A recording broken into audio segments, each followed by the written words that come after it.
I'm thoroughly impressed by your speech at Tel Aviv, Miss Mayor. You address your problems and those of your nation which you are facing without the slightest hint of doubt in your voice. Remarkable! Well, there's no point in hiding what I think. As I have always said, don't be so humble. You are not that great. But being one of the first female prime ministers, or even leaders in general, is no small feat. And to inspire other women to strive for positions of power, like Margaret Thatcher in Britain, no less. It takes great courage to lead, especially a country experiencing instability and national threats. These titles were not given to me out of goodwill.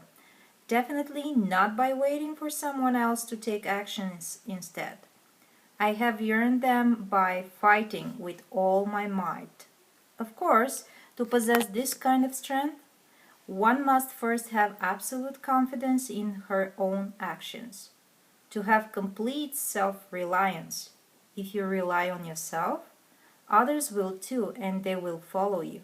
Trust yourself. Create the kind of self that you will be happy to live with for the rest of your life. Make the most of yourself by fanning the tiny inner sparks of possibility into flames of achievement. I agree. I believe in being self-reliant as the only way to progress forward and be satisfied with the person you are. After all, I am all that I have. Without being able to place your trust in yourself, you can hardly manage to believe in others. Being mistrusting is surely no way to live.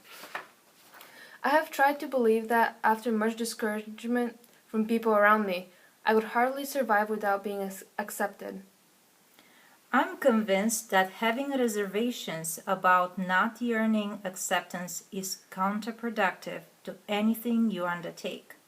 Confidence is a key. Everyone must understand that their value and utilize their talents to gain the confidence to act on their own and work towards becoming a better human being. Being conditioned what to think is the very reason why people cannot be themselves fully.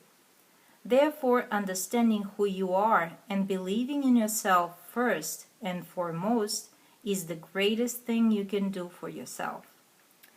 Is this how you perceived yourself when you took the lead in defending Israel?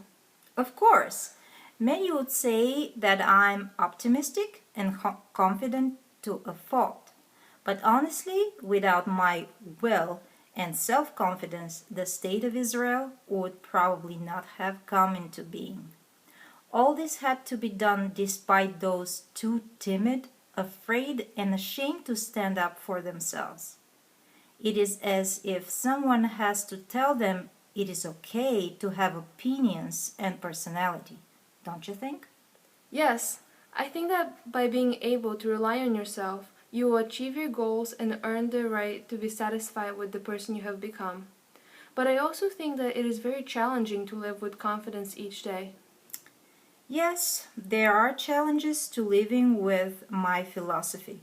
Although having self-confidence and reliance is important to being happy with yourself, it can make you seem overpowering or aggressive at times, which can make others feel attacked when they are around you. Also, most people have been conditioned to think that they are mediocre and shouldn't voice their opinions. Therefore, anyone who does must be discouraged.